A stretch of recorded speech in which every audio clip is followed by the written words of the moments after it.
Narito ang 5 parenting tips na dapat mong malaman tungkol sa pag-uugali ng iyong anak. Una, kung madalas magsinungaling ang iyong anak, maaaring dahil masyado kang matindi kung mag-react sa kanyang pagkakamali. Kapag natatakot siyang mapagalitan o maparusahan ng sobra, mas pinipili niyang magsinungaling upang maiwasan ang problema kaysa sabihin ang totoo. Ikalawa, kung mababa ang tiwala ng iyong anak sa kanyang sarili, maaaring dahil mas marami siyang natatanggap na payo kaysa paghikayat, mahalaga ang paggabay. Ngunit kailangan din ng bata ang pagkilala sa kanyang kakayahan at mga salita ng suporta upang lumakas ang kanyang kumpiyansa sa sarili.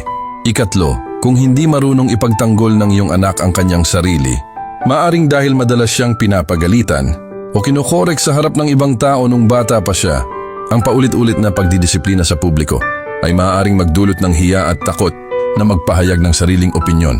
Ika-4, kung sumasagot-sagot ang iyong anak, maaaring nakikita niya itong ginagawa ng mga nakatatanda sa kanyang paligid.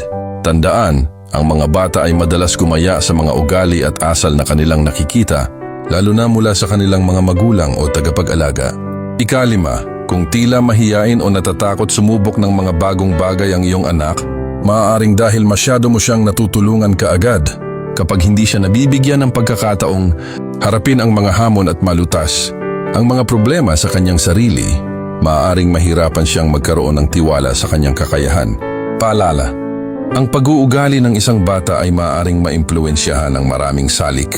Ay ang pagmamahal, pag-unawa, tamang paggabay at mabuting halimbawa.